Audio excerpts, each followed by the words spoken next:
you here. We thank you for coming out on what looks like it's turning into a pretty nice day, so we appreciate you coming in from the nice weather. Oh, we weren't on yet. And, and emphasizing, of course, exactly how important this issue is. Having worked all throughout sub-Saharan Africa in my years of involvement on the continent, there probably is no issue that is more important, and certainly is important as education and poverty, is the issue of land reform and land restitution. And it rings very heavily in South and Southern Africa, obviously, where we've seen the situation in Zimbabwe that has deteriorated into sometimes brutal and certainly impactful political question, as well as a human question. And we know that South Africa is trying hard to deal with these issues, having established its land courts and trying to put together a system that will respond to the issues of land reform in a more both humane as well as legal basis. So we have with us today, of course, Bernadette Atuene, who is going to be speaking on the subject based on the book that she has written. I'm going to leave her introduction to Liz Ramey, and I will introduce her. She is the program associate with the Africa program. Has been with us for about 6 months now. Is it that long? Like 2.5. 2.5 months. Oh, okay. But Liz is working so hard. It seems like exactly.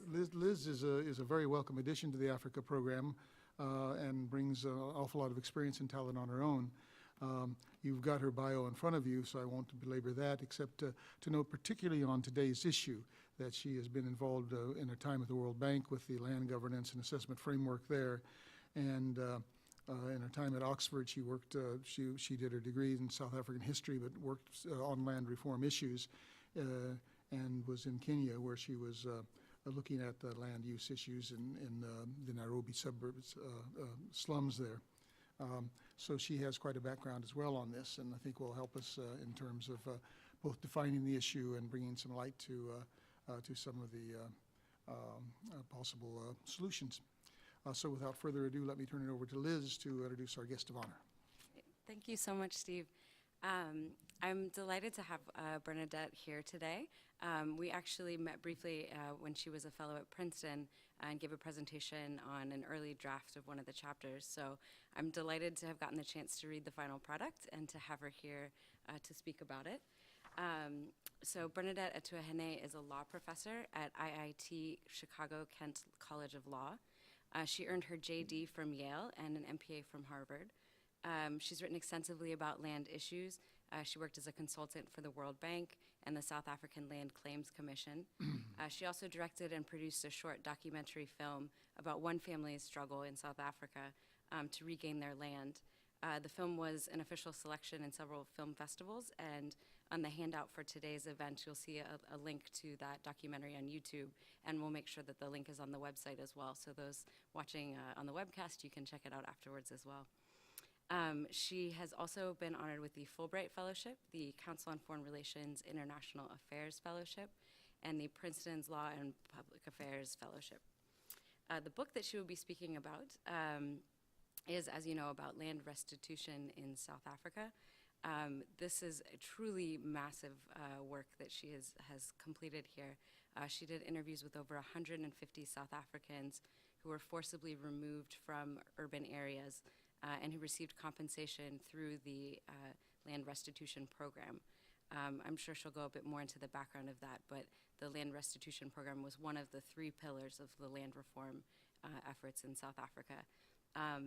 What you don't get from the book's description is just how compelling of a read it is.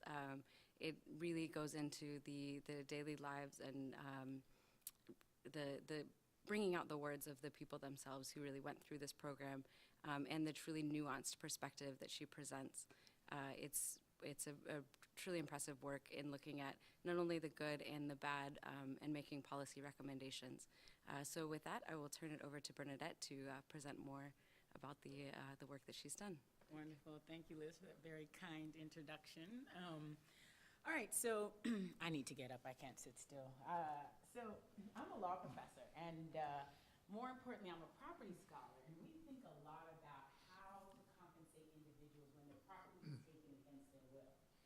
So in one instance, if I take something from you, right, the point is at the moment of compensation, I must give you this thing back or something that's equivalent to this thing. But there are certain instances where I take something from you as part of a larger strategy of dehumanization or infantilization. In those instances, just giving you this physical thing back is not enough. Because I robbed you more of just your property, I also robbed you of your dignity. And that's the first concept I developed in the book. It's called a dignity takings. And the main argument is to say when this larger, more harm called a dignity takings has occurred, mere reparations is enough. It's not just enough to give you compensation for this physical thing. What's really required is a larger, more robust remedy that I'm calling dignity restoration. And that's the process of giving you compensation for things taken through a process that not only affirms your humanity, but includes you as a full and equal member of the polity. And as you can only imagine, South Africa is just the perfect place to talk about both of these concepts because it's a quintessential example of a dignity taking, right? Because in 1994, when South Africa transitioned from apartheid to democracy, 87% of the land is owned by whites, although they constitute less than 10% of the population. A clear and unequivocal result of centuries of colonial and apartheid era land theft. But more importantly, there's a high degree of dehumanization. I classify to be subhuman, savages, infantilization. They're unable, childlike, right? This is a very clear historical record, unable to take care of the lands on their own. So the two key elements of dignity taking are very evident and present in the dispossession that happens in South Africa. And here, in my interviews that I conducted, am I not loud enough? No, for it's, the you don't Got roll it. for you. In my interviews that I conducted, there was a gentleman I interviewed called Mr.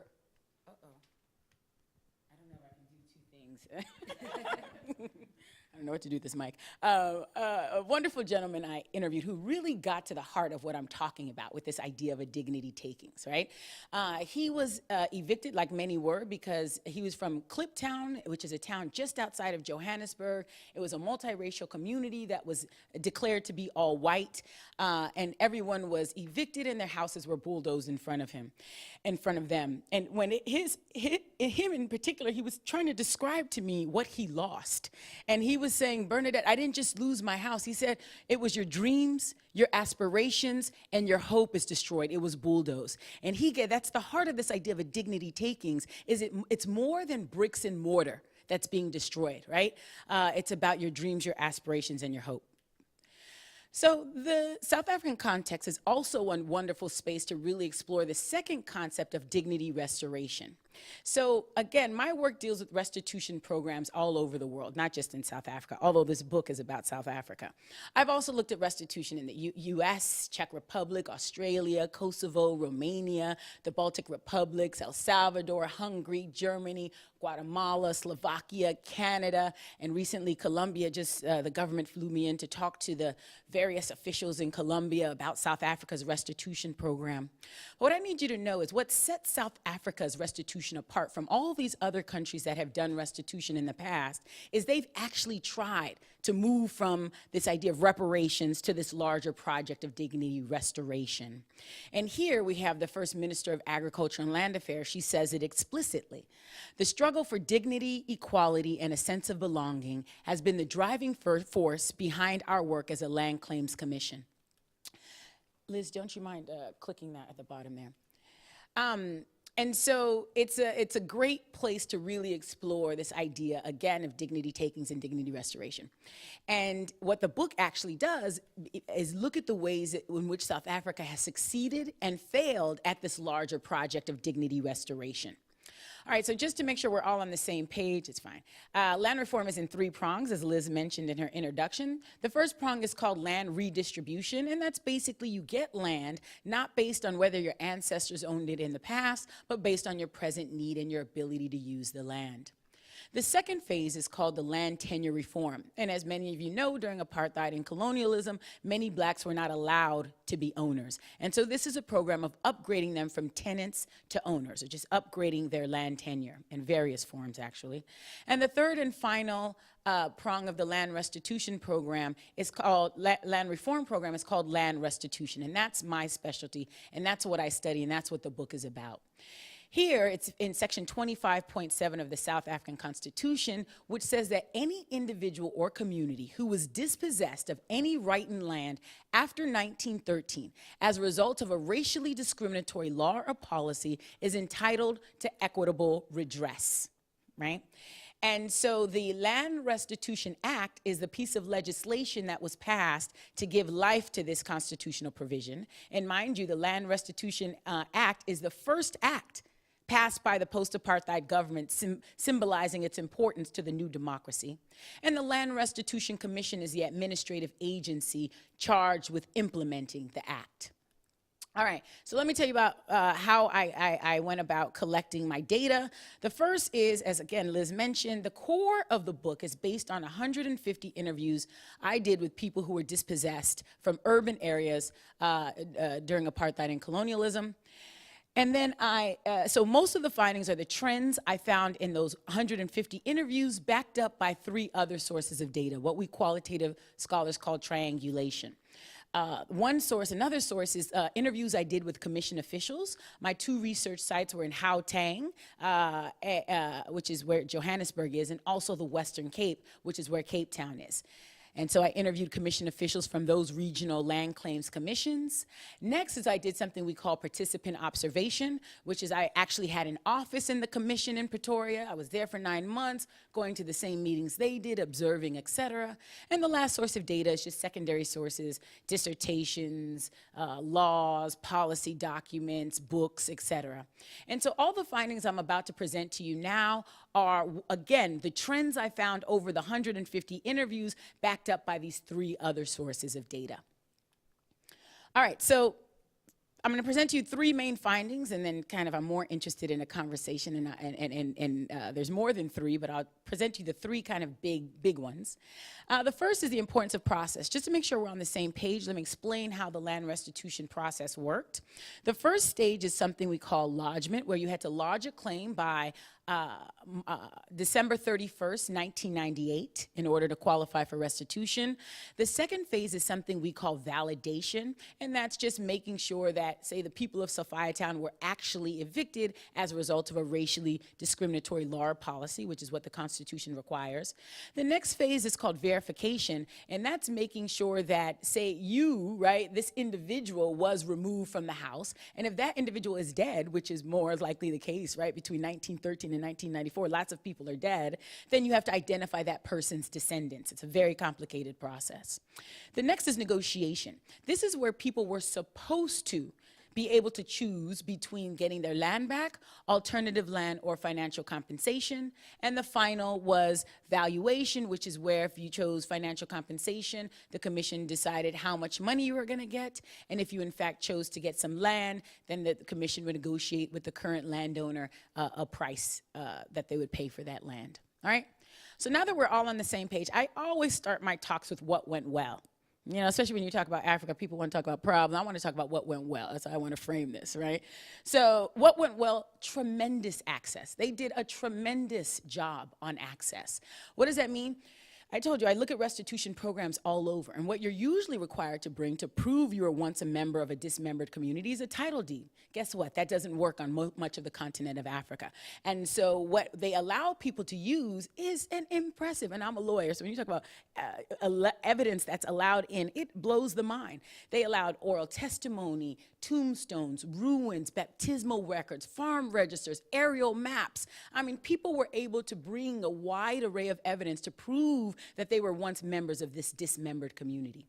The other fantastic thing that they did is when it was on the fence, there were lots of cases that were on the fence, there was a policy, an institutional policy to lean towards inclusion to get as many people in the land restitution program as possible. The next thing that they did is they really provided significant support to each and every individual and community going through the process. So again, in other countries, it was up to the dispossessed individual or community to make their case. But because of years of apartheid, oppression, Bantu education, dispossessed individuals and communities in South Africa were in no condition, in no place to really make these types of claims, build a case. So the commission steps in and helps them, provides significant support, making the process, making it more accessible to many people. Last but not least, on June 30th of last year, President Jacob Zuma, many of you may have heard of this, reopened the land claims process. This is a very important move. Why? Because I just told you that the deadline was December 31st, 1998, but what I didn't tell you is just under 80,000 claims were filed, which is horrible. Why is it horrible? Because there were lots of different laws used to dispossess blacks. One of the many laws was called the Group Areas Act. And as a result of this law alone, we know that about 3.5 million people were dispossessed. And I just told you just under 80,000 claims were filed. Millions of people were left out of their constitutional right to restitution. And so this reopening that happens last year really gives people access to their constitutional rights, not a favor, right? Their constitutional right to restitution. So that's a good story. There were clearly some challenges. One of the main challenges that I want you guys to take away, there are gonna be 3 challenges. The first one is accountability. Now, the way this happened, the accountability was really compromised because the commission was rushing. You know, I was just coming from the World Bank from a talk here, and when you rush, you can't do anything right. I left my jacket. I had to go back, right? When you're rushing, you can't do anything right. And that's exactly what happened. So the commission is supposed to last for 10 years. It's a temporary institution, 1994 to 2004. They come to 2004, and they're nowhere near done. They extend to 2005, 2006, 2007. Finally, they go indefinitely. But all the while, they have over their heads the idea that this is about to close next year. And so they're rushing. And let me tell you, there's certain very specific things you cannot do when you're rushing. Number one, what you can't do when you're rushing is transfer land.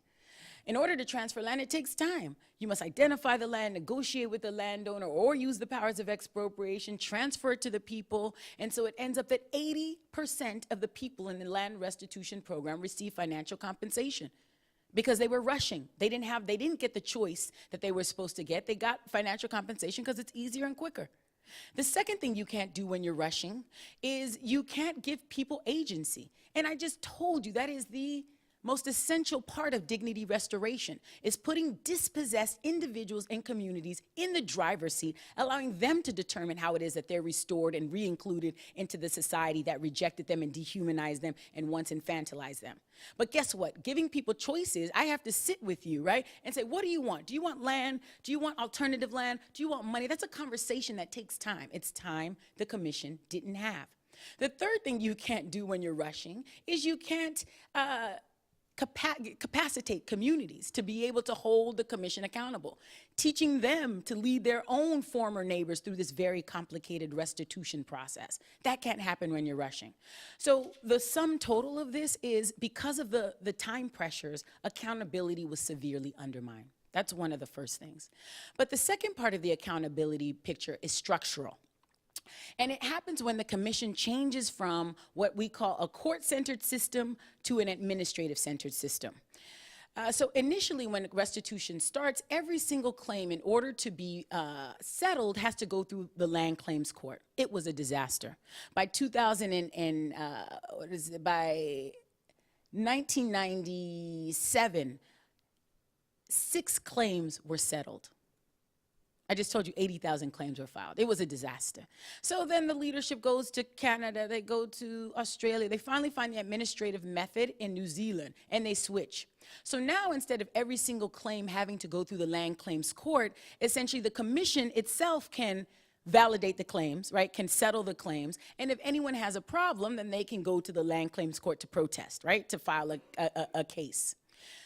The good news is, after this change, look in 1998, things start picking up. Claims begin to get settled. We get movement in a stagnant process, very important. But what we lose is a great deal of accountability. What I want you to realize is what happens here is we exchange quantity of claims settled for the quality.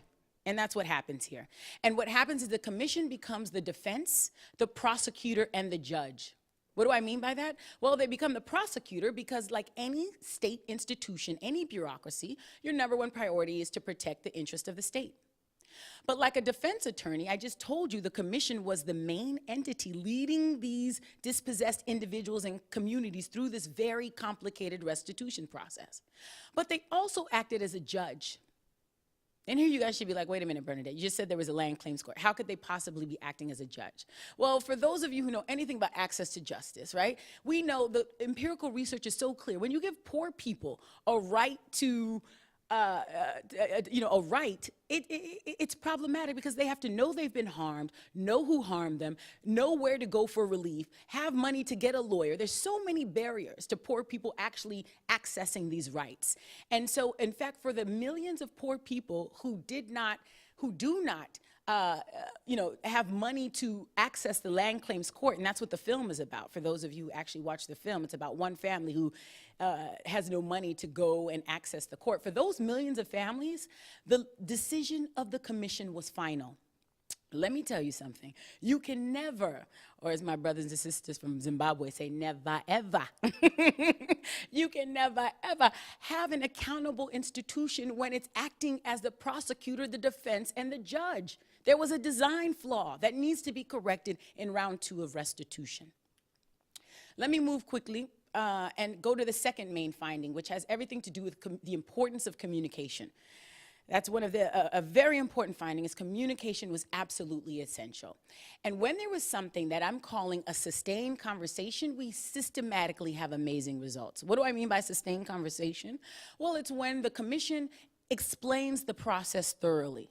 They go to the community members. They return calls. They answer questions. It's a two-sided dance. It's when the dispossessed individuals and communities, they attend meetings. They provide the necessary paperwork in a timely fashion. They are engaged in the process. When you have this two-sided dance that I'm calling a sustained conversation occurring, we had amazing results. What does that look like?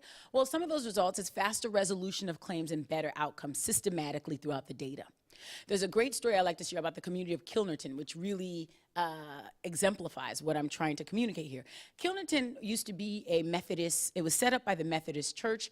The area was declared all white. Those people were removed from Kilnerton and dumped in as they say, they use the word dump, not me, in a township called Mamelodi. But what happened in Kilnerton is they were able to reestablish their church. And so that means that they had amazing communication amongst themselves because anytime they needed to make an announcement, they did it from the pulpit. But also they had amazing dialogue between them and the community and the commission. Why? Because of two factors. They're literally physically close to the commission. Mamelodi is just outside of Pretoria where the commission's headquarters are. Many communities aren't that lucky, right? They weren't close to the commission. But secondly, Amos Saramula, their project officer, lived right there with them in Mamelodi. So the point is there was constant communication. And as a result, they were one of the first communities settled. And they got one of the highest financial compensation awards, 113,000 Rand each, divided by 10 approximately to get to dollars. All right? So that's one of the things you consistently see in the interview data when there was this sustained conversation. The next thing you see is increased agency, right? When there's a sustained conversation, that's when people actually said they got to make a choice. Where they got to choose land, alternative land, or financial compensation. And again, this is a very important piece of this idea of dignity restoration that I focus on in the book. The next wonderful thing that happens when there's a sustained conversation is people feel respected. Right? So when they're going to the commission, they set up a meeting, no one is there to receive them at the meeting, right? It's frustrating, it's disrespectful. It's very expensive to take a taxi from the Cape Flats, Gugulethu, all the way to the center of town, right? It's approximately 3 loaves of bread, and I calculated it, and 2 gallons of milk for a one-way taxi ride. It's also very expensive when they keep calling the commission to find out where their claims lay. It's expensive to make cell phone calls in South Africa. And so the point is when they're going and they're calling and they're left in the dark and they're completely and totally frustrated by this restitution process, they feel disrespected. And over you have them telling me, Prof, this commission is treating me the very same way as the apartheid government was. right? And the point is, it wasn't clear to them that their position in the polity had shifted from its political periphery to the center because of the way they were being treated. And so what we did is we missed out on an opportunity. Reconciliation in South Africa is not just about this Truth and Reconciliation Commission. The restitution program was supposed to play a key role in that. But when there was not a sustained conversation, in fact, this process that was supposed to be healing the wounds of the past, in fact, often salted them. And you're going to see that in. So the next one I want to say is, the next result we have is communities were reconnected. So I have some, I mean, sometimes when you do 150 interviews, I'm holding my own little TRC, it seemed like. So you're crying with them as they're remembering being kicked out and, laughing with them. But one of the things is so many stories of reconnection. So for instance, Sophia Town. For those of you in the room who love jazz, as I do, Sophia Town is the birthplace of jazz. Miriam Makeba, Hugh Masekela, all of those people come from Sophia Town. And so they called a meeting for all those who were dispossessed from Sophia Town, come to this particular community center. And they came, and everyone came, and there was this old African grandfather, and he told his grandson, go get that guy. He looks familiar. He calls him over. And it turns out to be their Chinese neighbors that used to live next to them that they hadn't seen because all the blacks went to Soweto, all the Asians went to Lodium, all the coloreds went to El Dorado Park, and they hadn't seen them in over 30 years. There's jumping and screaming and crying after having rediscovered their neighbor. This happens over and over again. But let me tell you, when there was not a sustained conversation, you had communities being destroyed by the restitution process. Let me tell you the story of Luyolo to give you an idea of what that looked like. Luyolo is was a community, it's a Luyolo township, which is in Simonstown, which was inside of Cape Town. Those people were dispossessed to the Cape Flats, to a place called Guguletu. And when they were moved there to Guguletu, they then they reestablished their churches, and they still remained friends and had a very kind of thick social network, lots of social capital. But this restitution program destroyed that community. When I went there to interview them, they were fighting, not talking to each other. I said, what happened? Well, what happened was the commission divided the community into two. And to those who wanted money and those who wanted land. This should have been innocuous. But the problem was they didn't tell the community what was going on. And so soon the people in the financial compensation were excluding the people who chose land from the meetings. Rumors started going wild in terms of these people were stealing our money. And the point is, all the commission needed to do is come in and let the people know what was going on. When there's a vacuum, rumors will fill it. And so these people began to fight. And if you go there, it is just a sad situation where this once unified community going through the restitution program was in fact destroyed. And again, this restitution program that was supposed to heal the wounds of the past, in certain instances when communication was poor, salted those very wounds it was supposed to be healing. Let me just end here with the third and final finding, which is about the importance of restitution awards. So the first thing is about the importance of process.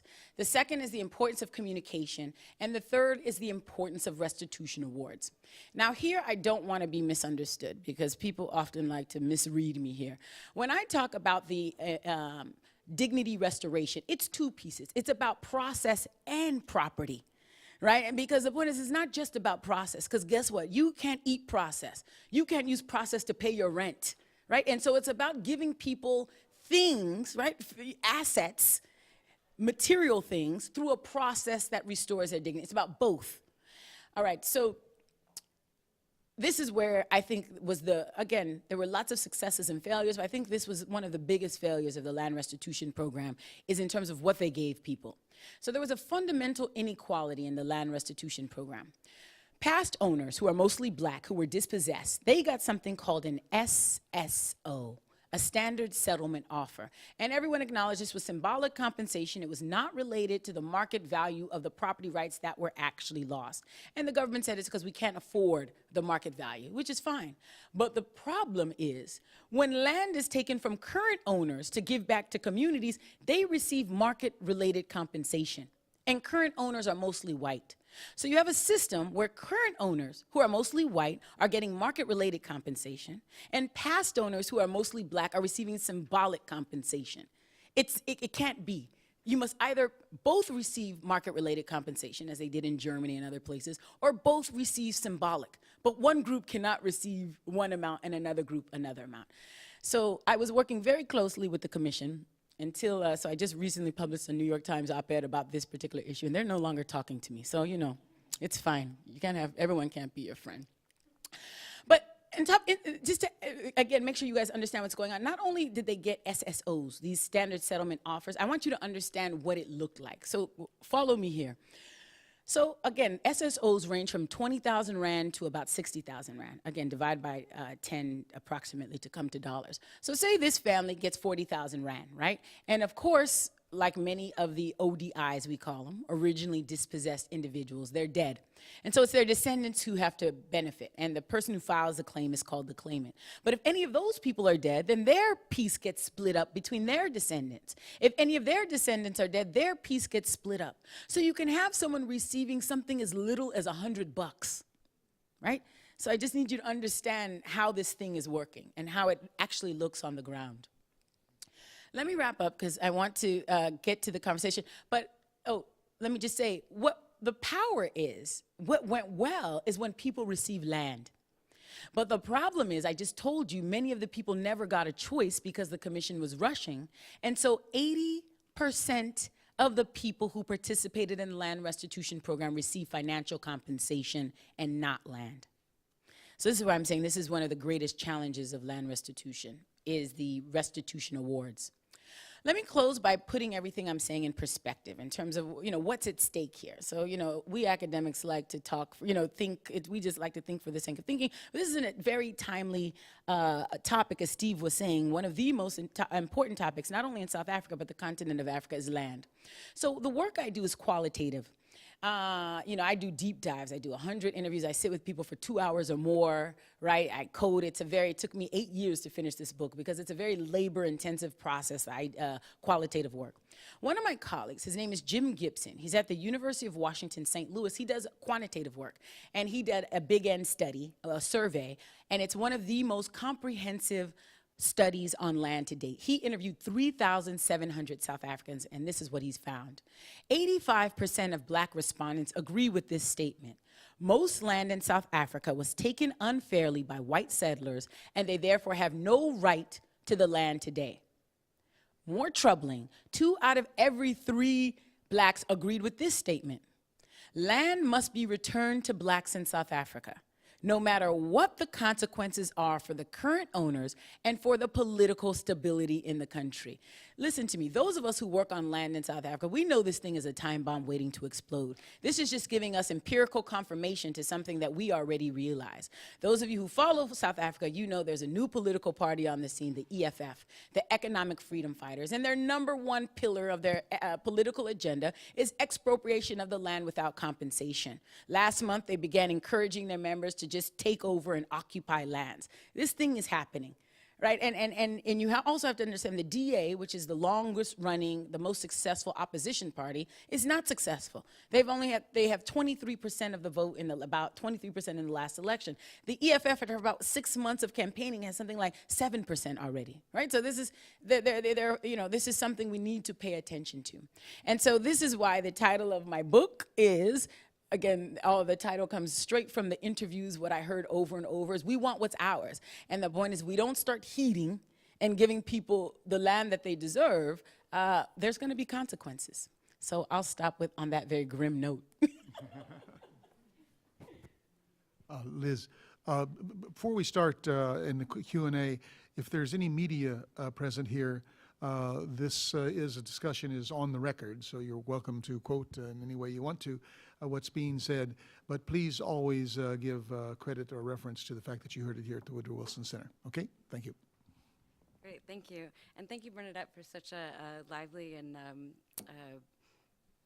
entertaining, I think, discussion of what can otherwise be a very dry topic. And the book is really like that, so I do want to encourage you all to go out and read it. It's a very compelling read. I just wanted to offer a quick kind of comment from sort of my perspective. One of the back of one. one of the things I enjoyed about the book, and then kind of open it up with a couple of questions, and then we'll do an audience Q&A. So what I think is really important in this, especially for policymakers, is this focus on dignity, because land does get treated as a very technical issue, And, it's sort of, we look at the valuation and having been a part of the land governance assessment framework at the World Bank, it's a great process, and it's a really good way for evaluating the land issues, but it loses that nuance and that humanity and that aspect of dignity that I think is really the strength of Bernadette's work. And one of the points that the book makes is, again, this importance of kind of procedural justice and process, and that people need the opportunity to be heard, even sometimes if it doesn't necessarily influence the outcome. Giving people a space for them to talk and to express their voices, their experiences, has a great deal of power.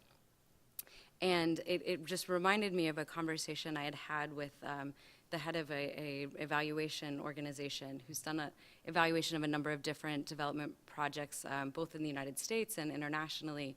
And he said that one of the big threads running through what distinguishes successful programs from less successful programs is really the relational aspects. And where you've had program implementers establishing good relations with the community, you tend to have a much more effective program overall. And I think that really resonates with the argument that Bernadette makes in the book, that this element of communication, you can plan for it, but the devil is in the details. It's in that design, and it's in the individual actions of the officials that are implementing the program and how they treat people, the respect they feel. I was thinking about when I recently went to get my license in DC, and I don't know if anybody's visited the DMV in DC lately. I waited for 3 hours just to get a license. I mean, so I can understand it sort of, this is a relatively minor thing, it's an important part of being a citizen, but it's far from the most important. So it's just a way to kind of keep in mind the magnitude of these issues and the importance of that communication, particularly when you're dealing with something as large as dispossession and restitution for historical injustices. With that, I have a couple of questions that I wanted to pose to get the discussion started. The first, again, goes to this point of giving people voice. And you even said in your talk, you sort of had your own little TRC, the Truth and Reconciliation Commission. I noticed in the book you mentioned that 90% of the people you contacted for an interview agreed to be interviewed, which is a remarkably high number for anybody who's done social science research. And so I think, there's a great impact of the book in terms of the policy implications and the external audience. But I wondered if you could speak a bit to what you think was the impact of this research project on the people that you talked with, and if that sort of has a kind of broader lesson as others seek to evaluate programs. Is there something we can draw as a lesson in terms of evaluation design and giving people that space? Yeah, I'll let you do that. Great. So, so I think one of the main impacts, I'll start from structural, then go to personal. So I did the book tour in September in South Africa, and it was funded by the Konrad Adenauer Foundation. So they gave a free book to everyone who came, so there were lots of people there. Free is a good word.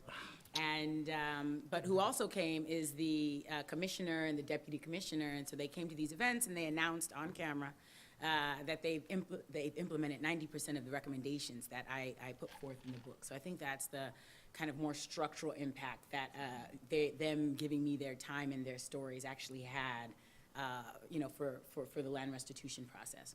But on a more personal level, it's just very interesting in terms of, you're talking about design of evaluation.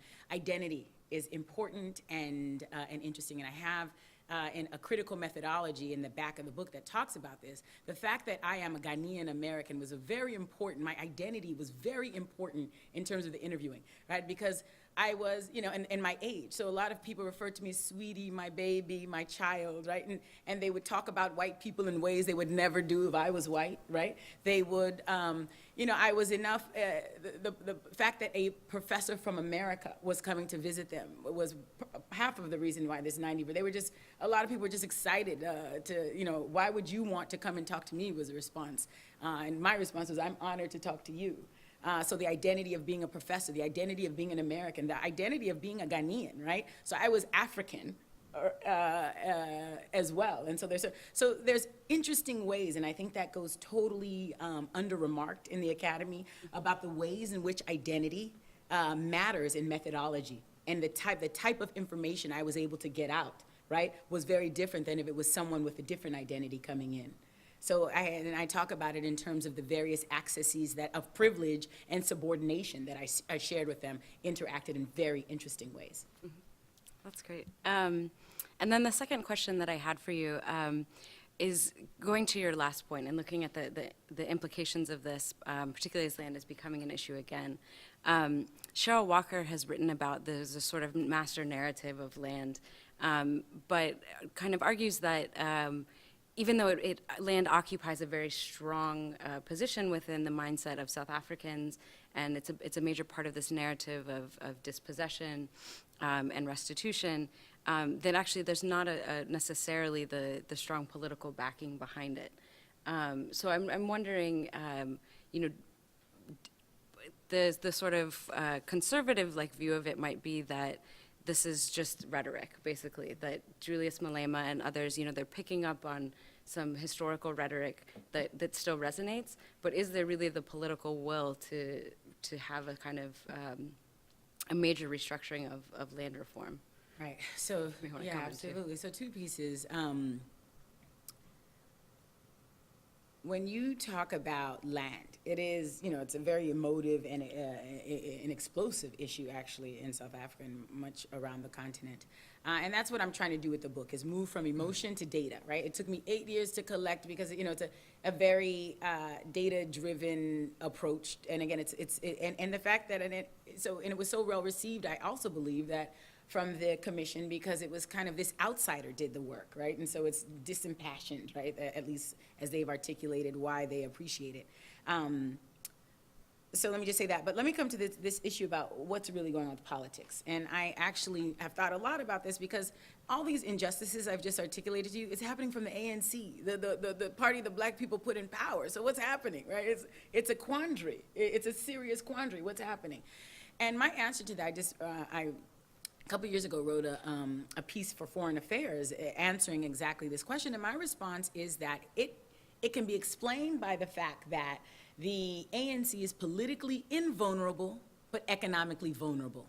What do I mean by that? They're politically invulnerable. Again, the DAC, there's not many black people who are going to vote for the DA, DAC. They're not going to vote for the DA, right?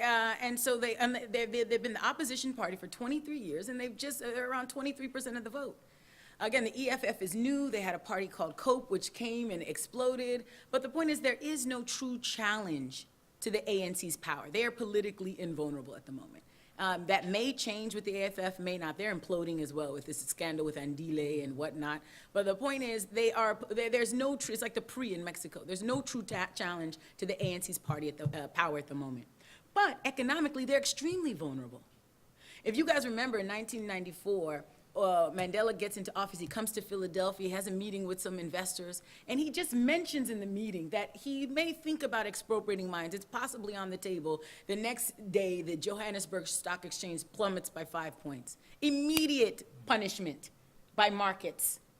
And so when you're in a situation where you're politically invulnerable and economically vulnerable, this is why you have these types of injustices and the white owners getting one thing, black owners getting another, right? Because they're being punished immediately by the markets and they're not being punished politically. That's my best explanation to explain this quandary. Steve, do you have any questions or comments you want to? Yeah, let me, I mentioned, of course, in my brief opening remarks about how this is an issue all over the continent. It's interesting to me that the land question, now I'm talking about outside perceptions from the West, in particular from America specifically, outside perceptions of the land questions in South Africa and in Zimbabwe, because we were talking about whites being in possession illegally, immorally, of land that they took away from blacks, and therefore we have the racial issue there.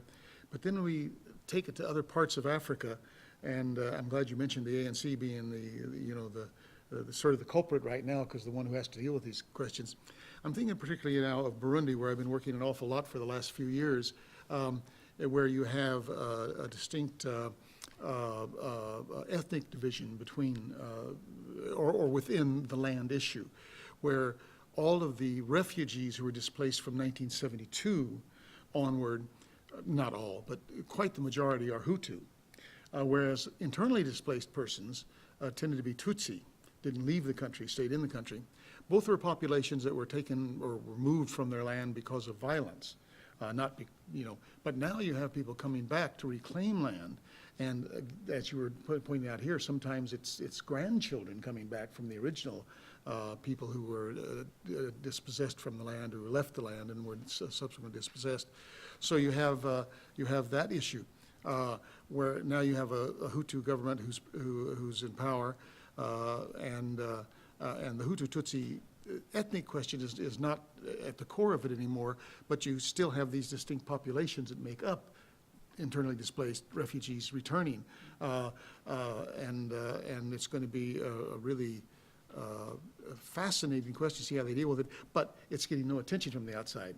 Again, the old question of, well, black on black violence, it's like when prior to the 94 elections, when 10,000 or more people died in KwaZulu, and very few people were paying attention to that because they coined this term black on black violence. How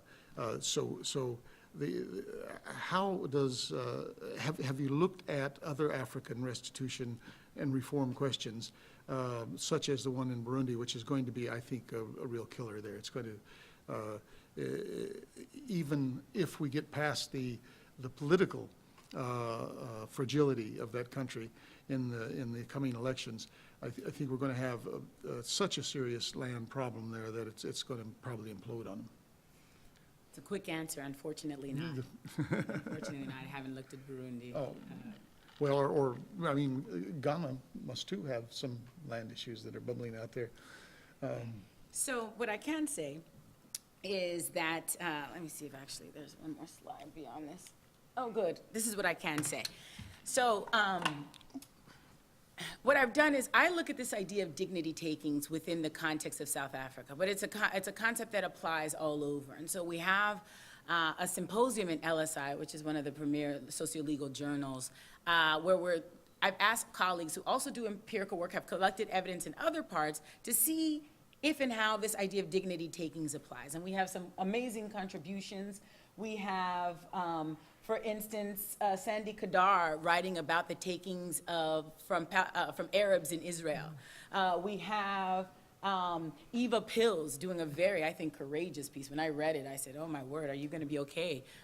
But she did a very courageous piece about the takings in China, the urban dispossessions, and whether those are dignity takings. I think if the government gets a hold of that piece, it's a very bold piece, and I'm proud of her for writing it. We have Professor Albert writing about takings from Kurds in Iraq as a dignity taking. As you can see, it goes on and on. Different people, it's political scientists, legal scholars, sociologists, anthropologists, really applying this dignity takings frames to various historical moments. So that's the best answer I can give you as to whether and how this concept has legs and applies to various So you have one on Uganda too. Take a look at that one. And That's see right, exactly. You know, the takings for Idi Amin, right? So it's not just this idea that Africans are victims, we're also victimizers. Yes. Right? So that's a very important case study as well. And so the list goes on, as you can see there. Great. Okay, we'd like to open it up to the audience for discussion. I can see lots of hands flying. If you would please introduce yourself and also make sure your question is a question, although I don't mind a quick comment in the beginning of it, but please do ask a question. And maybe we'll take a couple at a time, and then Bernadette can kind of Can I have some more water? and can kind of consolidate and answer that way. Okay, I think the first, we'll do these two women in the front. My name is Brenda Wilson, and I worked in South Africa as a fellow training journalist. I guess it was 1912 through 13, and not 2012 through 13, and actually worked with a young reporter in Limpopo on land restitution issues with a young reporter there. So it was fascinating as well, the whole farming question and the inability to get farms into action because of disputes among groups, among families, and among individuals. They couldn't get the, land, But what made me just want to very quickly jump in was the Sophiatown thing. I was in Sophiatown in 2005 for the big return, from Meadowlands to Sophiatown and back, or something like that, which was wonderful. But if you have a conspiratorial frame of mind, I'm looking at that chart there, when in 1955, the neighborhood in which I grew up in the United States was totally leveled. And if you look at the construction of interstate highways or where railroad tracks divide communities and things, you could really develop a conspiratorial frame of mind about this sort of global, was there a meeting somewhere in the world and which, people, because it had so much resonance for me being in Sophiatown when they returned to Christchurch. It was, the groups were named the Manhattans and the Americans, and I'm sure there's no such thing, but in case you know of some meeting that took place when, at about the same time when this whole community that I grew up in was essentially dismantled, and it's a lot of blank space land that never was repurposed, except that the little community I grew up in is no longer the entryway into the city. So anyway. No question, but I got one.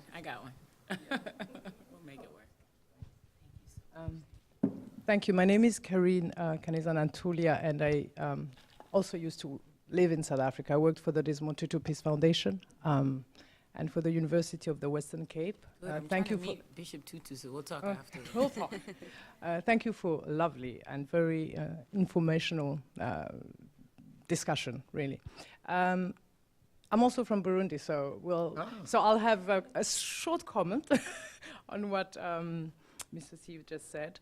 My question is about, having worked for the Desmond Tutu Peace Foundation, I was very much into researching and making analysis and analogies between the Truth and Reconciliation Commission as a tool for transitional justice in Africa and elsewhere, and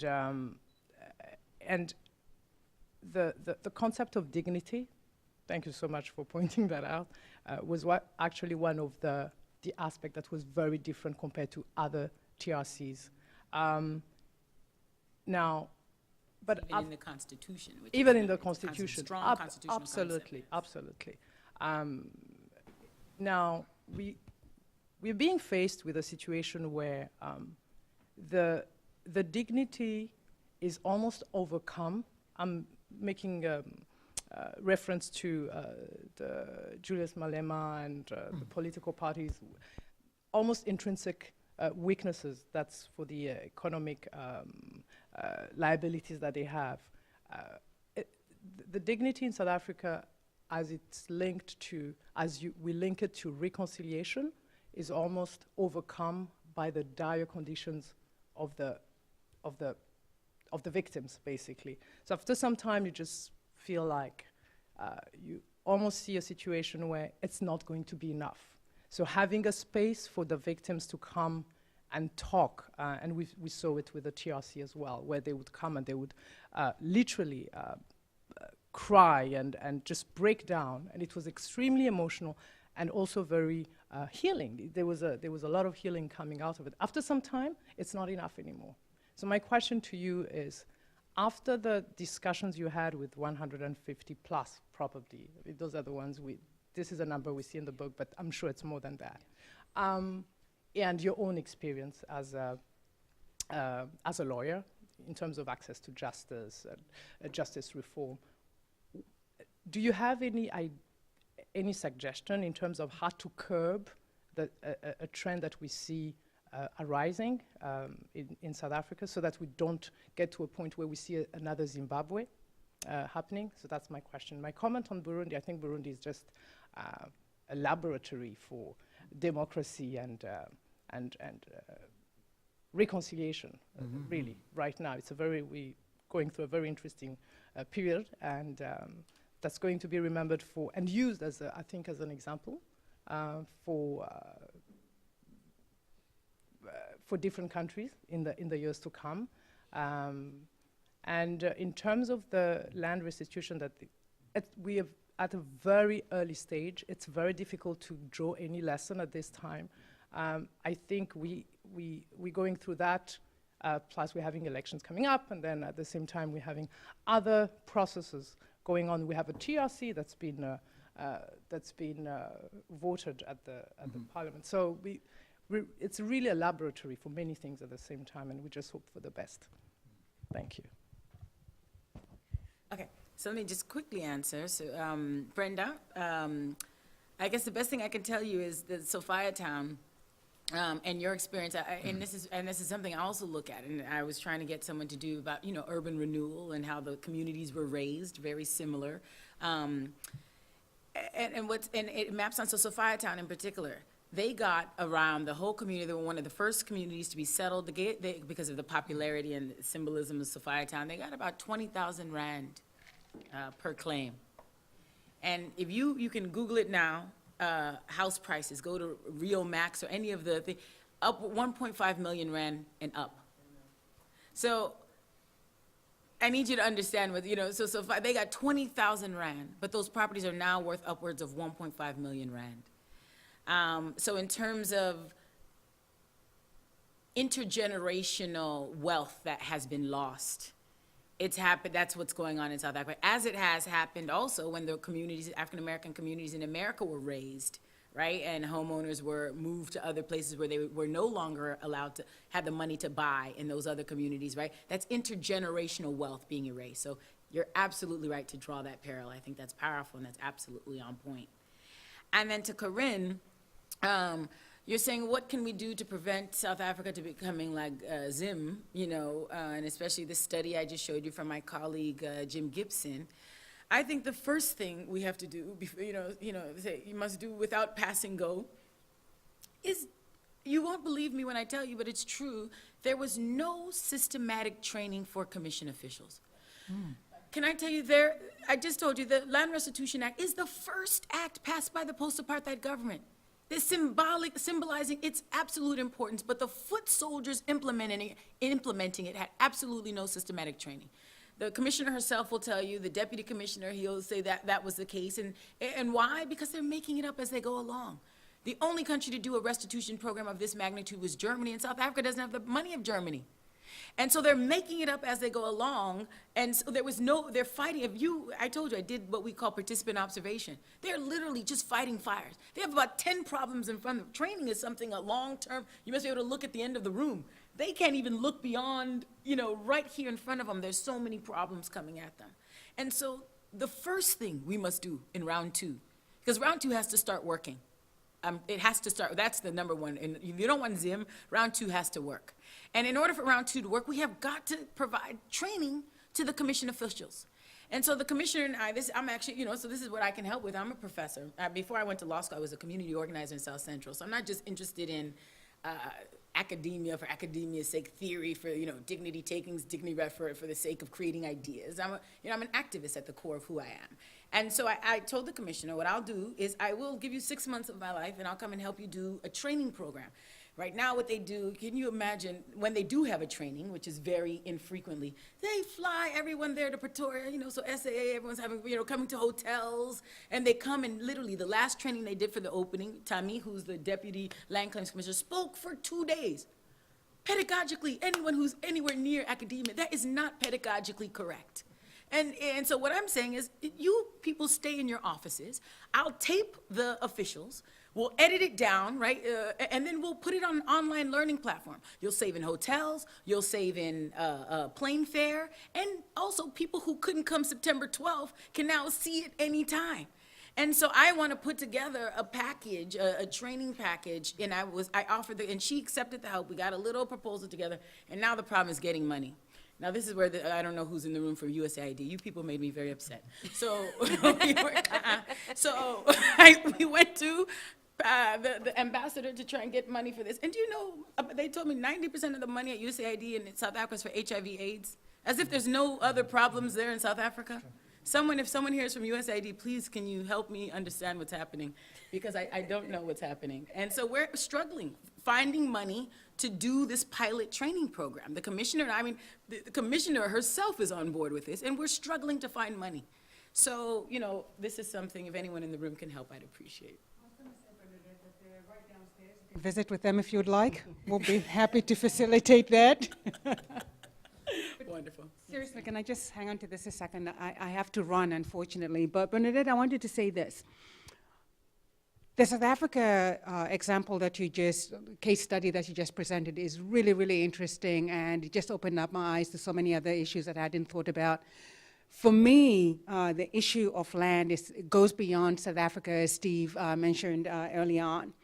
And I think for me, I see this, in addition to water, being the most explosive issue on the horizon in Africa in the next 15 to 20 years. And I think that the question that I would put to you is, how do we move this issue forward? I don't think African governments and others are paying enough attention to this issue. I don't think the international community is paying enough attention to this issue. And yet, the risks and the consequences of not doing anything are just so grave for the African continent. In fact, I would say to you, how do we frame this issue? Because from where I sit, the future of nation building, the sense of we're building nations on the African continent, the sense that we want to have people feel a sense of citizenship, that we define and develop these states, and that we secure human security in the African continent, it goes back to the issue of land. The access, the ownership, land issue that everybody needs to feel. And yet, as you look across the continent, particularly in Southern Africa, I see the Chinese and their 99-year leases coming in. And nobody's talking about that and what impact it has on the very issues that you were talking about. We have the issue of really terrible corruption around the land issue, which layers something else onto the very issues that you were talking about. So my question to you really is, and I haven't thought this through carefully, but how do you frame this issue in a way that allows us to address it, to provide the frameworks, to provide the sort of technical expertise that you're talking about, the training, to really begin to address this issue in a timely manner? And if I could add a piece to that, what I also really love about this book is the focus on urban land issues. And obviously, like, rural land, agricultural land is an enormous problem. It's not to diminish that. But Africa is also the most rapidly urbanizing continent in the world. And revolutions start in urban areas. Exactly. And, as you point out in the book, and as I found in doing my master's dissertation on urban land in Kenya, it's great from a research standpoint. Your literature review is not very long because there's just not that much attention that's been paid to it. But in terms of actually like this policy impact, how do we get people to pay attention to not only the issue writ large, but as a subset of that, the urban aspect? Mm-hmm, mm-hmm. So good, great. Monday, great question. And so I'm talking about land stolen during colonialism and apartheid and finding compensation for that. But you bring it to a very current to say, this is a problem all over. It's actually happening now. There's a land grab going on in Africa right now, right? Mine is historical, but there's something going on now. And one of my dearest friends runs an organization called NAMATI, N-A-M-A-T-I. And they're doing some very innovative work on mobilizing communities themselves to work against the land grab, right? Mobilizing communities themselves for them to start doing titling so that their land, because part of the reasons the land grab is happening because they don't have title and the government is taking this land from under them. But the core of what NAMATI is trying to do are these kind of community-driven solutions using these community paralegals. It's a very innovative model. I think it's one of the most innovative models, and I think promising models that really maps onto the ideas I'm talking about communication, the importance of process, the importance of being heard, right? Bottom-up methodologies that really are gonna, be very important moving forward. So I would say the work of NAMATI is where what we need to think about in terms of how do we deal with the present land grab going on the continent of Africa. And to Liz, Absolutely, and again, it was a strategic choice to focus on urban, because as many of you know who talk about Africa or even South Africa, the national dialogue is all about rural land. And I told you, 1/3 of the beneficiaries were urban, but no one's talking about urban. Anytime I come to talk about land reform, first thing Americans think about Zimbabwe, white farmers, black farm workers. Yes, that's a piece of the story, but it's not the whole story. Right, and we've got to start talking about urban dispossession, because that happened as well, and it'll continue to happen, right, in this new land grab that, that's what it looks like as well. And so I could have, so it was a strategic choice to say there is a dearth of information on this one very important piece of the puzzle. I'm not at all saying it's the most important piece, don't misunderstand me, I'm saying it's a substantial piece that we have to begin to talk about. And so, it's really putting the urban front and center is really important. Okay, I think we have two hands in the back. Yeah, my name is John Jackson. I'm from the Foundation for Democracy in Africa. First, the lady from Limpopo, she asked, was there a possible worldwide meeting? The answer is very possibly yes, and I recommend a book by Peter Marris, with 2 R's, A-R-R-I-S, and it's called Social Dilemma in Community Development. It's what is called gray area studies. And the concept is that there is a target area into which the white community wishes to expand.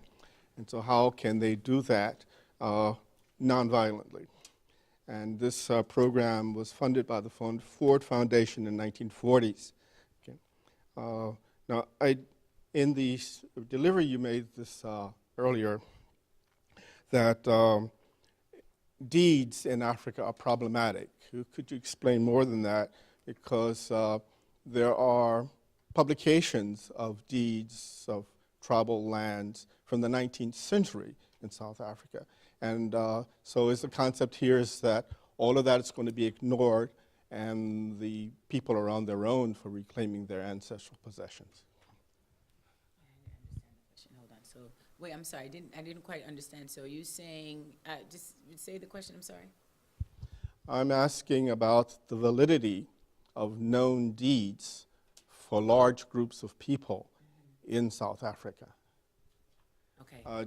Did I understand you to say that in this process, such deeds are not valid? No, okay, so maybe that's just, okay.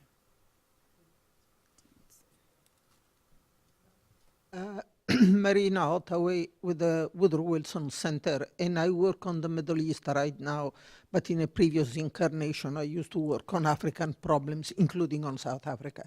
I have 2 questions. One is, can you give us some more sort of figures about how you said 80,000 claims were filed, which is a very small percentage of what could have been filed.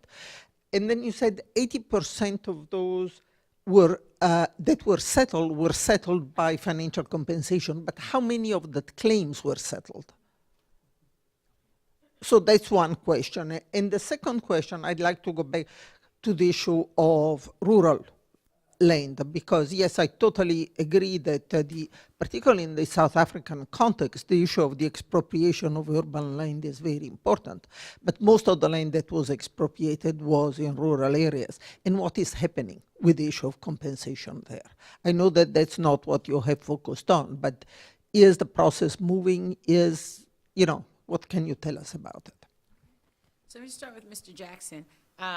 So no, I wasn't saying those deeds are not valid in South Africa. Those deeds are valid. What I'm saying is that for communities who did not have deeds, they allowed lots of other kinds of evidence in, like oral testimony and archival evidence and et cetera, et cetera. But if you did have a deed, then that absolutely was accepted.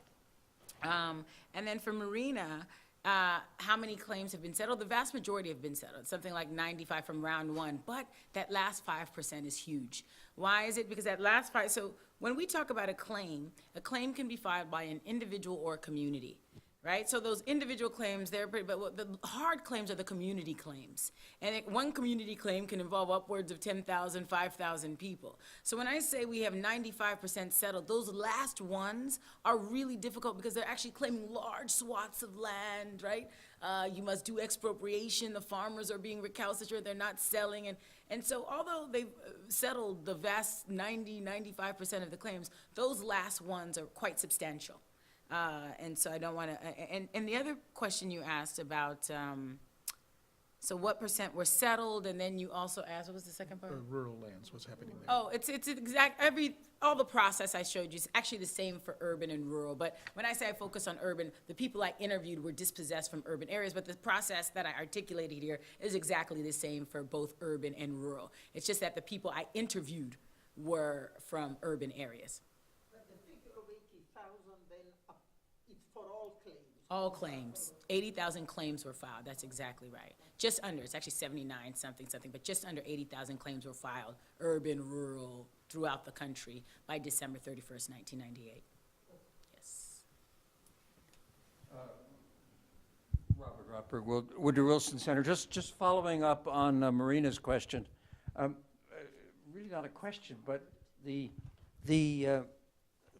processes that was happening with rural land up until at least a year ago was that there was a separate valuation exercise going on which had been slowed down over a 10-year period by enormous bureaucratic inertia because there was a willing seller, willing buyer plan which has never really been implemented in South Africa, which could to some extent help the larger rural restitution area. And that process has been slowed down because the government seems to be reluctant, A, to spend money, and B, to really come to a conclusion which would give fee simple to a whole range of farms and owners. So and there's a lot of frustration in both the white and black communities, farming communities, to get the process over. And it's the sclerosis in this area is similar to the sclerosis in 20 other areas in bureaucratic South Africa.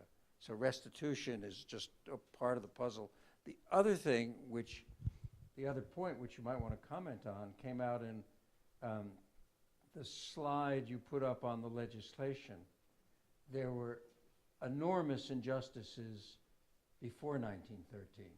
The Act only refers to 1913 to present. So the Glenn Gray Act of 1881 or so, all kinds of acts dispossessed. And the Natives Land Act of 1912, which is a year before 1913, dispossessed the whole Transkei, and so on. So, what, if any, 1913 Native Land Act. 1912.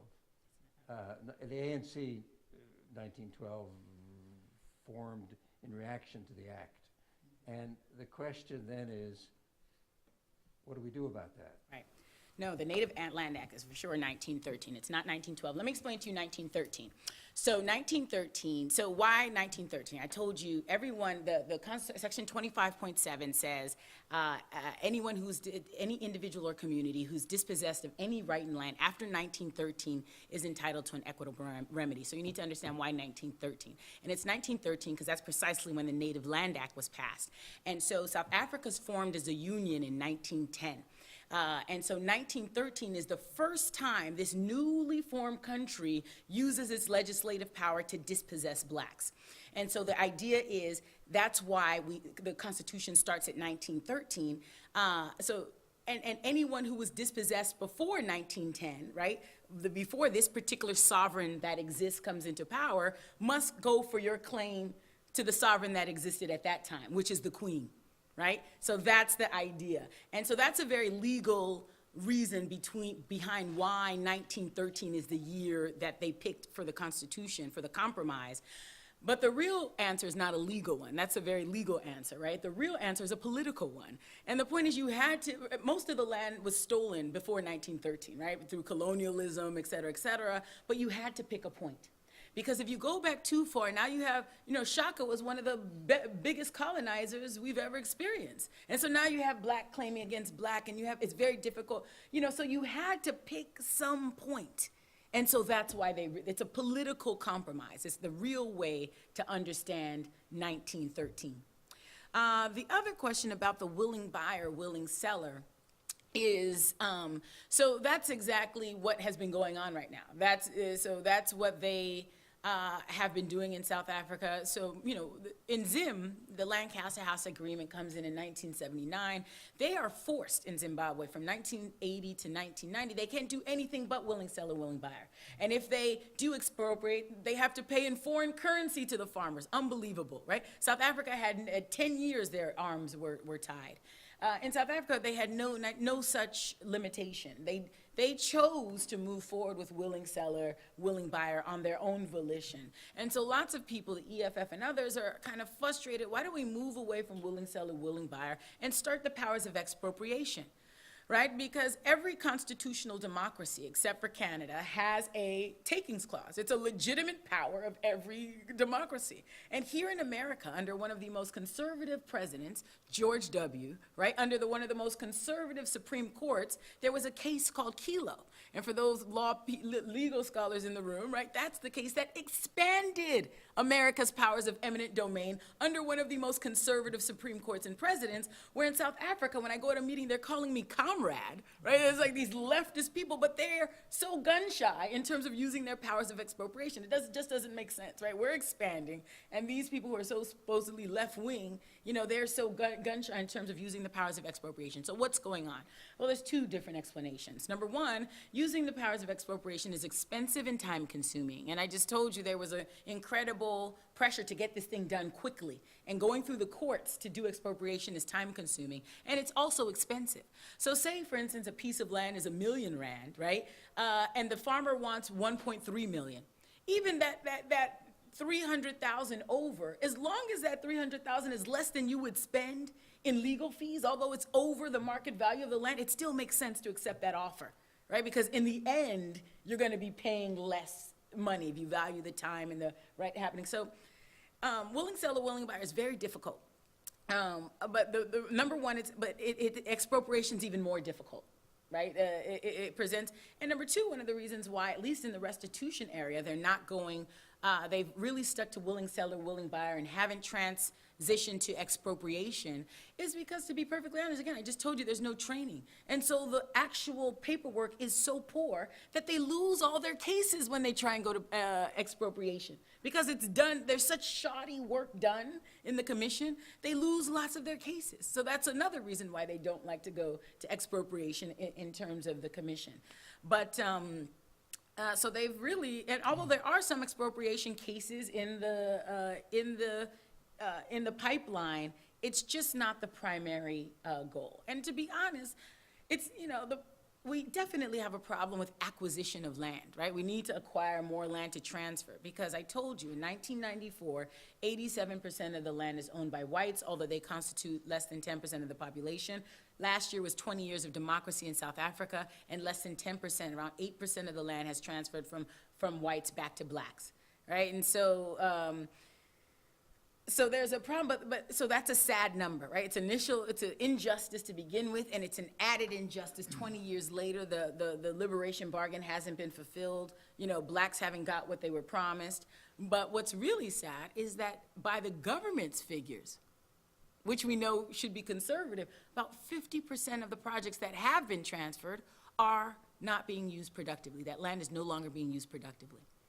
So yes, it's a problem of getting that 8% number up, but it's a problem of, well, the land that we have, the 8% we have transferred, making sure that that's being used productively as well. So there's challenges on all fronts. And that's the point of the book is, these people who take these stands, are they successful, unsuccessful? There's no such thing. There's no binaries. Are they right? Are they wrong? There's no binaries. It's all nuanced, and it's all extremely complicated. And people who are looking for easy answers, the number one easy answer I get annoyed by, that people try and put on everything, is corruption.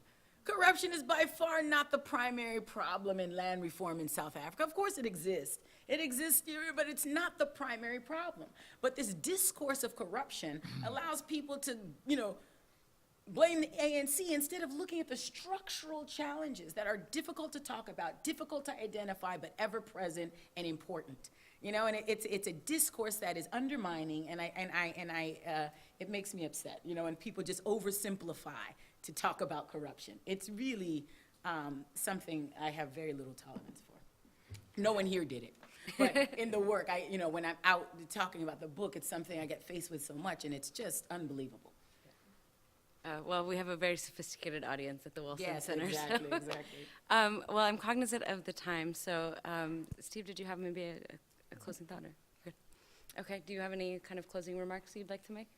I just want to thank everybody for coming, and again, if anyone has any ideas on how me and the commissioner can fund this this training program, please let me know. Great. And thank you all so much for attending and for today's lively discussion. We appreciate it. There used to be a mechanism for that doesn't exist anymore. For Which a is number gone. of years, I headed something called the U.S. South Africa Leader Development Program, USALEP. I don't know if you ever heard of it. It was established